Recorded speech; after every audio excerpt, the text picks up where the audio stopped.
Hello दोस्तों, उम्मीद है आप सब अपनी लाइफ में बहुत ही मस्त होंगे। इंडिया में ना एक स्टार्टअप का क्रेज चल रहा है और बहुत लोगों का कहना है कि इंडिया आने वाले कुछ सालों के अंदर अंदर एक स्टार्टअप हब बनने वाला है। बहुत सारे स्टार्टअप्स इंडिया में बिल्ड हो रहे हैं और काफ़ी यहाँ की यूथ में पोटेंशियल भी है। आज हम आए हैं मिस्टर निक और मिसेस प्रिया तिवारी जी से मिलने और हम इनके स्टार्टअप के बारे में जानेंगे। आज आप सबको बहुत मजा आने वाला है, बहुत कुछ आज सीखने वाले हो।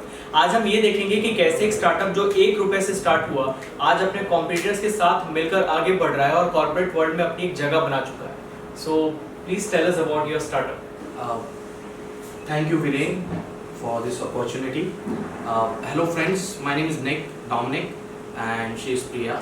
और स्टार्टअप के बारे में ये है कि we started in 2016.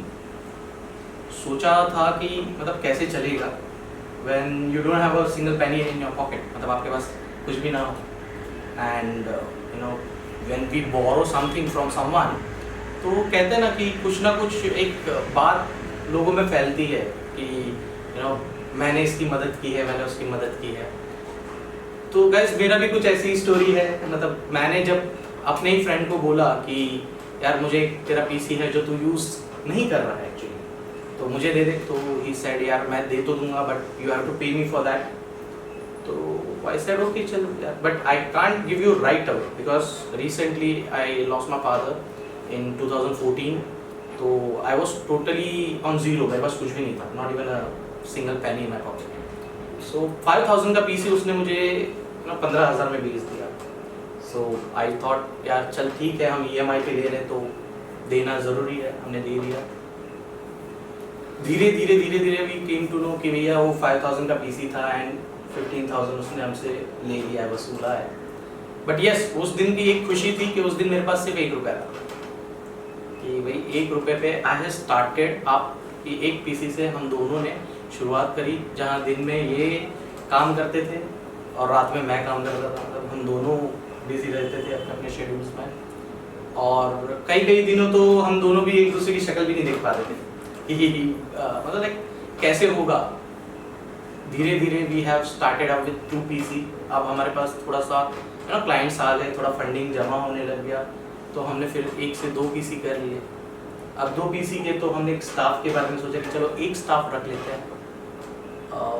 एक स्टाफ रखने के बाद फिर हमने सोचा अरे एक स्टाफ हो गया है, अब एक और PC बढ़ाया जाए, तो फिर तीसरा PC आया and now we have a team of 25 to 30 people. In last 3 years हमने कई सारे कॉम्पिटिटर्स के साथ भी हाथ मिला लिया, जैसे विजन ने बताया, एंड कई ऐसे लोगों से भी मुलाकात हो गई जो मतलब आते थे और जाते थे। So yes, that was my story कि हम दोनों ने इस तरह lots of struggle were there. मतलब यहाँ पे कुछ जगह तो ऐसी मिली, मतलब कुछ लोग ऐसे मिले कि जब हमारे पास खुद का ऑफिस नहीं हुआ करता था, we were sharing our office. एक पोर्शन आप पे करेंगे, एक पोर्शन का हम पे करेंगे। तो वो बंदा क्या करता था, हमारे सिस्टम्स में से पार्ट्स निकाल लेता था और सेल आउट कर देता था। हाँ, और हमारे पास पीसी बंद हो जाते थे और हम रोज सोचते थे कि यार ये प्रॉब्लम क्यों होता है, और डेली एक ही प्रॉब्लम फेस हो रही है कि पीसी बंद हो जाते हैं। आज ठीक कर लेते हैं, रात को काम करते हैं, सुबह फिर वापस वही चीज़ चल रहा है। तो ठीक है, मैं बोला चलो कुछ तो देखना पड़ेगा। सो I just came to her, मैंने बताया यार रोज़ का ये इशू हो रहा है, क्या हो रहा है, जस्ट चेक करना पड़ेगा। तो एक रात हम दोनों ने थोड़ा टाइम निकाला, हम लोग ने यार चलो आज शॉप बंद करने के बाद हम देखते हैं। तो हम गए वहाँ पे, चेक किया, हम पीछे खड़े थे, भैया मस्त आए हैं, चाबी लेके खोल रहे हैं, शटर उठाया, पीसी में से हार्ड डिस्क निकाल लिया, नए वाले कीबोर्ड्स हमारे थे वो निकाल लिए, और भाई ने सेटर लगा के चले गए। दूसरे दिन आके देख रहे तो लग गए वापस। सो आई वाज एन असम्पशन भी ये कैसे हुआ, मतलब रात को तो वो निकाल के गया शटर बंद करके। फिर जब हमने चेक करके देखा, मतलब पीछे साइड में चेक किया, तो पता चला कि ये दूसरे किसी के जो कीबोर्ड वगैरह है, हार्ड डिस्क वगैरह है, वो लगा। फिर हमने अपने ऑफिस को खुद का ऑफिस बनाने की सोच ली। तब तक हम लोग 3 जन थे, ये मैं और एक कलीग। सो हम यहाँ से आगे की तरफ गए। अब वहाँ पे रेंट था, ठीक ठाक था, बट ये था कि पानी भरता था। अब सबसे बड़ा प्रॉब्लम होता है बारिश में, जब हर जगह पानी भरा हुआ रहता है।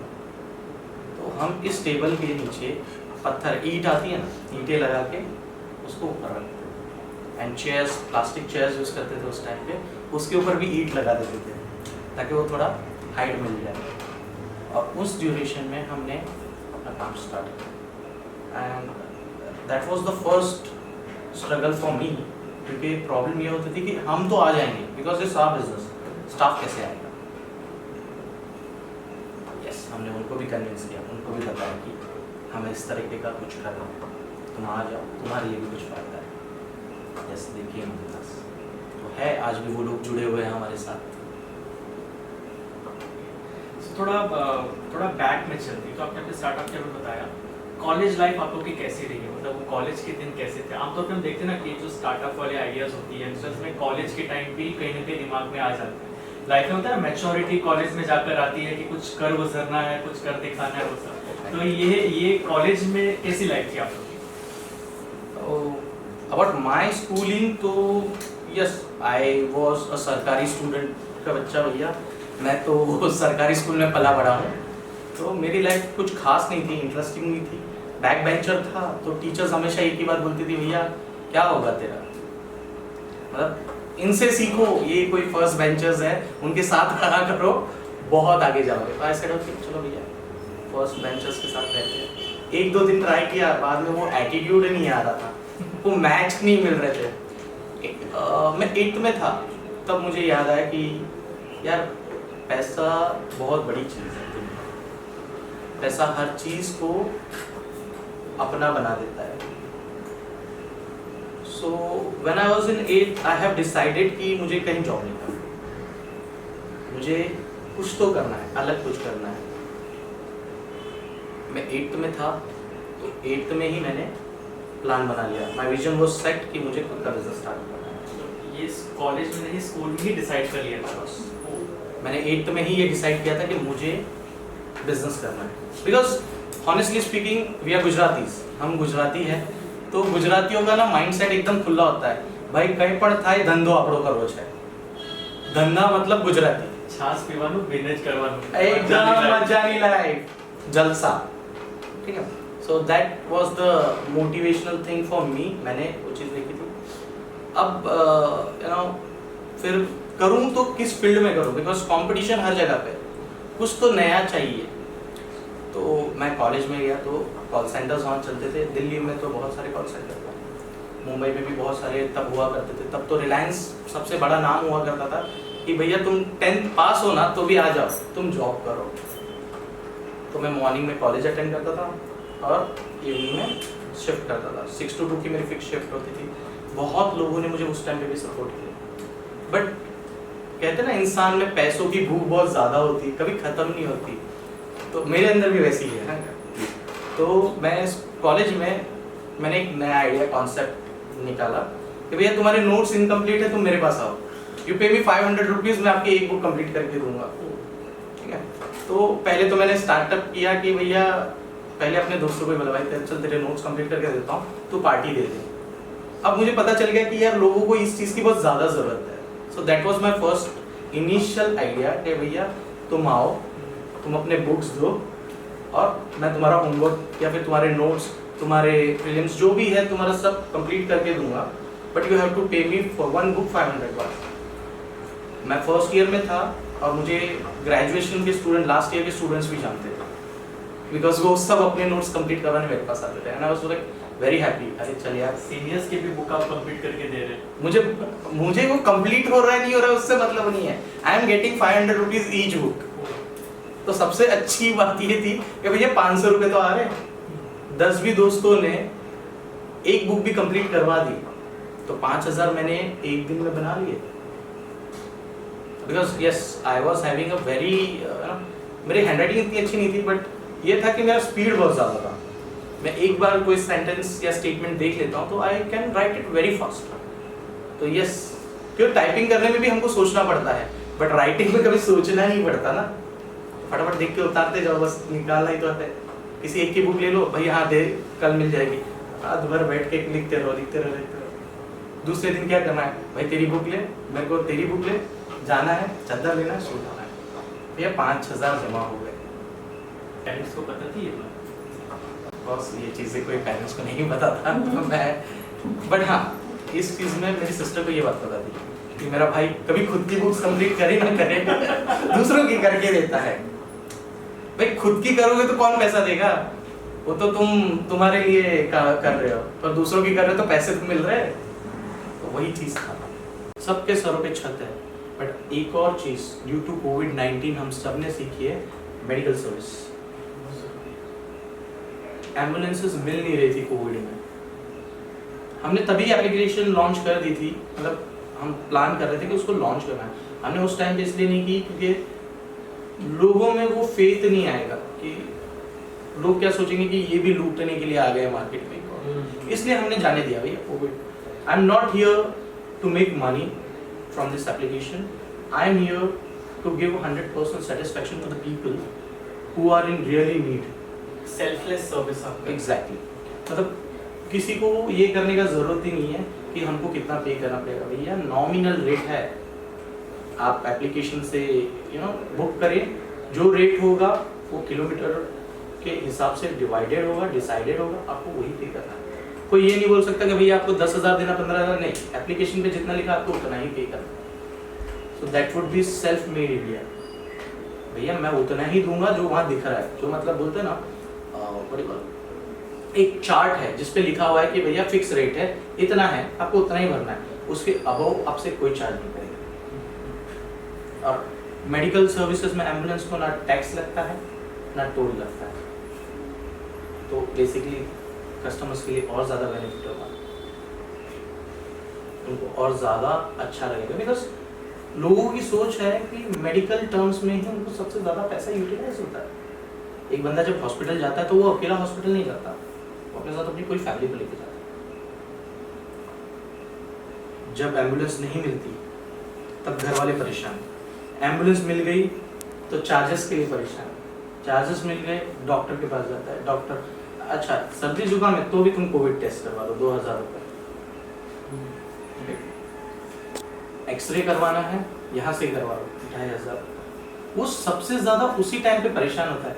अगर उसमें हम एक राहत दें उनको कि भाई एम्बुलेंस मेरा केटी है, चल भाई सस्ते में तुझे मिल जा रहा है तो सर्विस ले ले, तो एक जगह कहीं तो मैं तो उनको राहत दे पा रहा।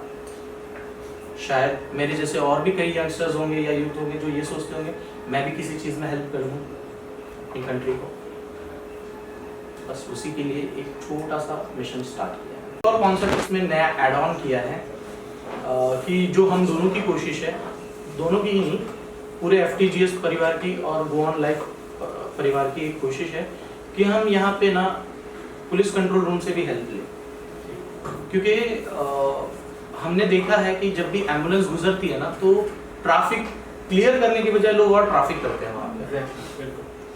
तो हम दोनों की कोशिश ये है कि हम दोनों वहाँ से एक हेल्प मांगे कि हम आपको एक मैसेज आएगा, जैसे लोग एम्बुलेंस बुक करेंगे, बुक करते ही दोनों के पास मैसेज रहता है, उसी तरह हम पुलिस कंट्रोल को भी मैसेज देना चाहते हैं कि भैया आप भी रहो, आप भी लूप में रहो, तो उस एरिया का उस पोर्शन को आप क्लियर कर दो। तो उस चीज के लिए ये ठीक है कि अगर हम वहाँ पर बता देंगे तो वो रूट एटलीस्ट वो क्लियर कर सकते हैं। आप ओला यूज करते हैं कभी? राइट, हम सब ओला यूज करते हैं। ओला उबेर आपको जो सर्विस दे रहा है उसी तरीके का एक एप्लीकेशन हमने लॉन्च किया है, that is go on life. Go on life ये एप्लीकेशन है कि अगर इन केस ऑफ आपको कोई भी एम्बुलेंस सर्विस चाहिए, मेडिकल सर्विस, आपको एम्बुलेंस चाहिए, कहाँ जाना है, किसको मिलना है, नहीं पता, आप एम्बुलेंस ये कर दें, वन क्लिक वन टच, जैसे आप ओला उबेर बुक करते हैं वैसे ही आप एम्बुलेंस भी बुक कर सकते हैं। फिलहाल में कल्याण के अंदर काफ़ी अच्छा रिस्पॉन्स है एंड गोइंग फॉरवर्ड हम कोशिश करेंगे कि आने वाले 6 महीनों के अंदर पूरे महाराष्ट्र में गो ऑन लाइफ चलेगा एंड माय विजन इज कि पूरे इंडिया को इसके बारे में पता चले कि एक ऐसी कंपनी जिन्होंने एक ऐसा एप्लीकेशन लॉन्च किया है जो लोगों के लिए है, जो लोगों के साथ में है। So, आपने अब जैसे बताया कि आपको हमारी सपोर्ट चाहिए, मतलब आप स्टूडेंट्स की तरफ अप्रोच कर रहे हैं इसको लेकर। एग्जैक्टली, यू नो आज के डेट में सबसे बड़ा पावर जो है वो यूथ पावर है। स्टूडेंट्स अगर चाहें तो बहुत कुछ कर सकते हैं, बट कुछ स्टूडेंट्स हैं जो चाहते ही नहीं हम कुछ करें, और घर में है, मॉम डैड है, भाई है, दोस्त है, चल जाता है। Why should I work hard, मुझे मेहनत है। मैं उन स्टूडेंट्स की बात कर रहा हूँ जिनको ज़रूरत है, उन स्टूडेंट्स को अप्रोच कर रहा हूँ, आप आओ हमारे साथ, जुड़ो हमारे साथ, हम आपको भी काम देंगे। You have to do marketing, a simple marketing. भैया व्हाट्सअप यूज़ करते हैं, हम सब व्हाट्सअप यूज़ करते हैं आज के लिए। एक स्टेटस रखने में क्या कॉस्ट जाता है? मैंने आपको दिखाया, आप दूसरे को देंगे, दूसरा तीसरे को देगा। जो भी आपका रेफरेंस यूज़ करेगा उसमें, जो आपके रेफरेंस से एप्लीकेशन डाउनलोड करेगा, he will be paid $500। अब एक एप्लीकेशन मैं डाउनलोड करूं वीरेन के रेफरेंस कोड को लेके, और मुझे 500 रुपये मेरे अकाउंट में आ रहा है, क्या बुरा है? अब मैंने तो कर लिया, अब मैं क्या करूँगा? मैं इनको बोलूँगा मैम मेरे पास एक एप्लीकेशन है, आप आइए डाउनलोड करें, ये मेरा रेफरेंस कोड आप यूज़ कर लीजिए। अगेन मुझे तो 500 मिल गया, मैम को भी 500 मिल गया। आइडिया लगा मुझे, लेकिन आप सबको लग रहा होगा देखकर कि ये जो स्टार्टअप है वगैरह ये बहुत कूल चीज़ें होती हैं, यंगस्टर्स में बहुत ही होती है ना मेंटालिटी बन जाती है, आप कूल लगेंगे स्टार्टअप करके, और वो ये नहीं देखते इसी पीछे हार्डशिप क्या फेस करनी पड़ती है।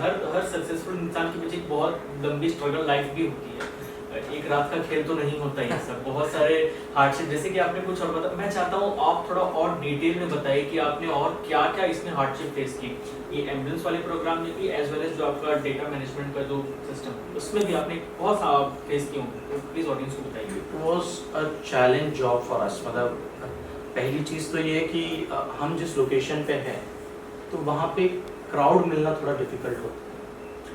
तो सबसे पहले तो चैलेंज हम दोनों के लिए था कि हमें क्राउड चाहिए, अपने पास स्टाफ चाहिए, कलीग्स चाहिए, हमारे पास कलीग्स आए। हमने वहाँ पे सबसे बड़ा चीज़ है, हमने वर्क इंडिया, अपना.com और ऐसे कई प्लेसमेंट सर्विसेज को भी हमने पे किया कि भैया हमें एम्प्लॉयज़ हो। बट यस, कुछ जगहों पे अच्छे एम्प्लॉयज़ मिल गए, कुछ तो हमारे रिलेट मतलब they have worked with me earlier, तो उनको बुला लिया मैंने, तो वो आ गए। बस स्टार्टअप होता है ना, उस टाइम पे सबसे पहली और बड़ी चीज़ क्या होती है पता है? आपको रातों को नींद नहीं आती, जिम्मेदारी टेंशन हो जाता है, एक टेंशन हो जाता है। When it comes to you know it says कि 10 लोगों का घर आपके भरोसे चल रहा है। जैसे आपने कहा ना, यंगस्टर में बहुत कूल लगता है कि स्टार्टअप डाल दूँ, तो yes we have came across that thing as well. You know किसी ने हमारा ही देख के स्टार्टअप किया था। तो स्टार्टअप इतना इजी नहीं होता कभी। अगर स्टार्टअप इतना इजी होता तो कभी रतन टाटा सर इतने देर तक फ्लाइट्स में या फिर यू नो बड़ी जगहों पे घूमते और वहाँ पे बातें करते कि भैया I have start a new thing, अब मेरे को एक नया चीज़ करना है, मेरी रातों की नींद खत्म करनी है। उसी तरह हम ऐसा सोचते हैं कि यू नो हो गया, स्टार्ट कर लिया, खेल खत्म हो गया। जब स्टार्ट होता है ना, आपके ऊपर जिम्मेदारी रहती है, प्लस आपके ऊपर बर्डन्स रहते हैं। आपको ये समझना आना चाहिए कि मेरे पास काम है या नहीं, उतने लोगों को मैं बिठा दूं और बिठा के सिर्फ आइडल रखूं, वो सब चीज़ें नहीं होती। मतलब वो सब चीज़ों के लिए बहुत दूर तक देखना पड़ता है। डेटाबेस में हमें और भी बहुत सारे चैलेंजेस थे, बंदे आते थे सिर्फ बिकॉज वी यूज टू पे फॉर ट्रेनिंग एज वेल। तो आएंगे, ट्रेनिंग करेंगे और चले जाते थे। अब फिर 10-15 दिन बाद खड़े हो जाते, sir I need my salary, because you know मैंने 15 दिन किया था, 15 दिन मैं आके रोज अपने यहाँ से यहाँ तक आता था। सबसे बड़ी टेंशन वो होती है, ये 15 दिन में कंपनी अपना एफर्ट्स दे रही है, तुम्हारे पीछे मैन पावर लगा रही है, तुम्हारे पीछे इंफ्रास्ट्रक्चर चला रही है, तुम्हारे पीछे यू नो कॉस्टिंग बेयर कर रही है, एक बजटिंग बनता है। तुम्हारे बेस पे ही हम एक स्टार्ट करते हैं कि हम एक क्लाइंट से और नया प्रोजेक्ट क्या उठा सकते हैं और कुछ नया ही। अब तुम 15 दिन सीखोगे और चले जाओगे तो हम कहाँ जाएंगे? ये बहुत हो रहा है आजकल कि लोग कुछ समय के लिए सीख लेते हैं फिर निकल जाते हैं। यस, बिकॉज दे थिंक कि स्टार्टअप इजी होता है, हम चालू कर देंगे और कमा लेंगे। मतलब अभी रिसेंटली ही एक मुझे पता चला कि हमारे ओल्डर एम्प्लॉय ने स्टार्टअप किया है। I wish all the best to him, because उन्होंने ये सोच रखी है कि सर ने बना लिया, मैम ने बना लिया, मतलब पैसे बरस रहे हैं सर के ऊपर, मैम के ऊपर खर्चा कर रहे हैं, मैम सर के ऊपर खर्चा करती है, मैम और सर दोनों मिलके एम्प्लॉयज पे खर्चा करते हैं, तो बहुत हो गया, मतलब हम उनसे ज़्यादा कर सकते हैं। तो ये उनमें है, थोड़ी सी नॉलेज आने के बाद उनको ऐसा लगता है कि यार मेरा बहुत कुछ अचीवमेंट हो गया। नहीं होता, ओवर कॉन्फिडेंस हो जाता है। मतलब लाइक मैंने कहीं सुना था कि learning is never ending process.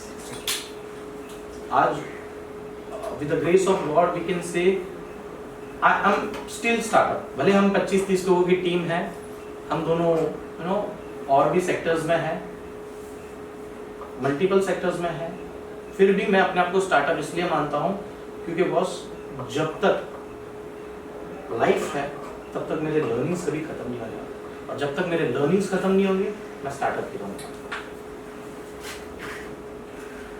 Go on life में सबसे बड़ा चैलेंज ये था कि एम्बुलेंस ढूंढना हम लोगों के लिए। हम दोनों एम्बुलेंस जब ढूंढते थे तो पागलों की तरह बाइक लेके कोई भी एम्बुलेंस दिख गई तो हम एक फोटो निकाल लेते थे, कहीं से भी कोई भी एक एम्बुलेंस दिख जाए हम फोटो क्लिक कर लेते थे। क्यों? वहां पे उनका नंबर लिखा हुआ रहता था। कभी कभी तो लोग पूछते भी थे एम्बुलेंस का फोटो क्यों ले रहे, पागल है ये लोग। ट्रस्ट मी, उसमें एक बेनिफिट होता है। इनके नंबर्स दिए, इनको कॉल किया, इनको अप्रोच किया, हमने बताया कि भैया हम ये कर रहे हैं, आप आइए, आप हमारे साथ जुड़िए। आपका एम्बुलेंस अभी खड़ा है, कल खड़ा नहीं हो और आगे खड़ा रहने भी नहीं दूंगा। ठीक है, एम्बुलेंस एक बेसिक नीड है लोगों के लिए, राइट? हर किसी को जरूरत है। वैसे भी सड़क पे गुजरते तो कम से कम 2-3 एम्बुलेंस तो दिख ही जाती है, तो इसका मतलब वो रेगुलर चीज है। अगर हम उनको जोड़ ले, जिनकी एम्बुलेंस कोविड के बाद तो अभी क्या मतलब ऐसे ही खड़ी है, मतलब कितने लोगों ने तो ये सोच के कोविड में एम्बुलेंस ले ली थी कि भैया अब कोविड तो बहुत चलने वाला है, लॉन्ग टर्म बिजनेस खत्म हो गया भैया, एम्बुलेंस वैसे की वैसे खड़ी है। एक्चुअली अफवाह फैल गया था कि अब पोजीशन वैसे ही रहेगी जैसे चल रही है। हाँ। उस हिसाब से लोगों ने इन्वेस्टमेंट कर दिया कि ठीक है चलेगा, अभी हो जाएगा। नुकसान उठा रहे हैं उस समय। अभी क्या करेंगे? उनके लिए हम ये कर रहे हैं कि भैया तुम आओ, हमसे जुड़ो, हम तुम्हें काम देंगे। एप्लीकेशन जितने लोगों में पॉपुलर, साल बीमार थे तो एम्बुलेंस जब जाती थी तो लोगों का मैंने देखा था ये लोगों की सोच क्या है। And trust me, as being an Indian, मुझे ऐसा लगता है कि हम सबको अपनी सोच बदलने की ज़रूरत है। एम्बुलेंस को रास्ता सबसे पहले मिलना चाहिए। वी नेवर नो अंदर कौन है, किसकी इमरजेंसी क्या है। मैंने तो यहाँ तक ऑब्जर्व किया था कि भैया शादी की बारात जा रही है, लोग एम्बुलेंस को जाने के लिए रुका देते हैं, पहले शादी जाने दो फिर एम्बुलेंस जाएगी। इट डजंट मेक सेंस, वो चीज़ चेंज करो।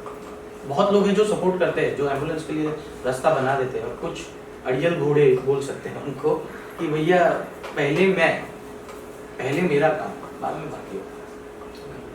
तो वो चीज़ मुझे चेंज करनी। तो यस, मेरा वो एक मिशन है। मतलब I got 80% success in my application. Kalyan के अंदर ही मुझे काफ़ी अच्छा रिस्पॉन्स मिल रहा है। मुझे इस एप्लीकेशन के थ्रू लोगों को ये करना है, हेल्प करवाना है कि यार और 20% मुझे पुलिस कंट्रोल से हेल्प मिल जाएगी, तो लोगों के लिए और ज़्यादा बेनिफिट हो, वाइडर रेंज पे पहुंच जाएगा कि लोगों को ये पता चल जाएगा कि भैया हमको इनको रास्ता देना है, पहले इनके लिए कुछ करना। Planning is different, thoughts is different. Instead of earning money, let's try to help someone. ये बहुत ही आपका जो ये यूनिक आइडिया मुझे लगा। अब बहुत कम लोग ऐसी सोच रखते हैं कि हम पैसे बाद में कमाएंगे, पहले लोगों की मदद कर दी जाए। सेल्फलेस सर्विस बोलते हैं, जब नेचर आपको कुछ देता है ना तो आपको भी देने की आदत रखनी चाहिए। आपके द्वारा भी कई लोगों को बहुत चीज़ें मिल जानी चाहिए। अच्छा, मैंने अब तक जितने भी आप लोगों से बात की, एक चीज़ ऑब्जर्व की आप लोगों से, आप लोग काफ़ी बिजनेस माइंडेड हैं। तो एक बात पूछना चाहूँगा, इस स्टार्टअप के अलावा जो 2 स्टार्टअप आपके ऑलरेडी चल रहे हैं, इसके अलावा और भी कुछ प्लान्स हैं आपके, और भी कुछ बिजनेस लॉन्च करने होगा ही मन में? Yes, we have plans till 2029. मतलब हमने इतना सोच के रखा है हम दोनों ने कि एटलीस्ट 2029 तक इंडिया में कुछ और नए स्टार्टअप होने चाहिए, ऑलमोस्ट 6 to 7 न्यू। तो वो that would be again, it would be surprise and something new to people, and honestly speaking वो चीज़ सबसे पहले VMTV एंड इवेंट अरीना के थ्रू ही पता चलेगी। मतलब मेरी ऐसी सोच है कि जो चीज़ लोगों की नीड है ना उसको हम बना सकते हैं, हम उसको यूटिलाइज कर सकते हैं, उनको उस चीज़ में कन्वीनियंट प्राइसिंग में दे दो, लोग लेंगे, आपसे ही लेंगे और आपके थ्रू ही लेंगे। After this mindset is very एकदम स्ट्रेट है कि मुझे करना है तो लोगों के लिए करना है और कुछ अलग ही करना है। इसके बाद मैं और नई फील्ड्स देख रहा हूँ and I have to move to so मुझे आप लोग से बात करके आज सच में बहुत अच्छा लगा। काफ़ी एनर्जेटिक हैं आप लोग और बहुत मेहनत भी कर रहे हैं स्टार्टअप को लेके। तो उम्मीद है आप लोग को ये आज का पॉडकास्ट बहुत ही पसंद आया होगा, आपने बहुत कुछ सीखा भी होगा जिन लोगों से। और वो बोलते हैं ना, आगे स्टे ट्यून्ड विद अस, बहुत सारे सरप्राइजेस ऑब्वियस सी बात आप लोग देने ही वाले हैं। और आप लोग अगर आगे चल के कोई स्टार्टअप वगैरह कुछ करना चाहते हैं तो कमेंट करके बताइए, अगर आपके पास कुछ आइडिया है तो। आप कुछ कहना चाहेंगे स्टार्टअप वालों को? मेरा तो एक ही रहेगा कि guys, if you are doing startup, आपके पास कुछ आइडिया है, प्लीज़ एटलीस्ट किसी से डिस्कस ना करो, बट अपने फैमिली और अपने कुछ ऐसे फ्रेंड्स हो जो आपके बारे में अच्छा सोचते हो, उनसे डिस्कस करो। बिकॉज इनिशियली लोग बोल देते हैं भैया स्टार्ट कर, मैं हूँ तेरे साथ हूँ, एंड पीछे से कब वो चले जाते हैं वो पता भी नहीं चलता। So yes, of course I can say कि स्टार्टअप का कोई आइडिया हो तो डेफिनेटली अपने बारे में, अपने फैमिली के बारे में सोच के करें। सेकेंडली मेरा एक ही कहना रहेगा कि स्टार्टअप करने के पहले ये चीज़ ध्यान रखना कि हम कितना मिनिमम नॉमिनल अमाउंट से चालू कर सकते हैं, क्योंकि जब बड़ा अमाउंट जाता है तो तकलीफ बहुत ज़्यादा होती है। तो अगर छोटा अमाउंट होगा तो डेफिनेटली वो जाएगा, तो तकलीफ तो तब भी होगी, लेकिन वो उतनी बड़ी तकलीफ नहीं होगी, थोड़ी कम होगी। Thanks a lot for joining us. Thank you for watching video guys. And guys, if आप लोगों को हमारा इंटरव्यू पसंद आया हो या हमारी बातें अच्छी लगी हो तो प्लीज़ कमेंट करिएगा। And trust me, thanks to Viren and Chinmay. Viren and Chinmay holds a channel VMTV and Event Arena. Guys, try anything, new ideas, share with them. Definitely they're gonna help you.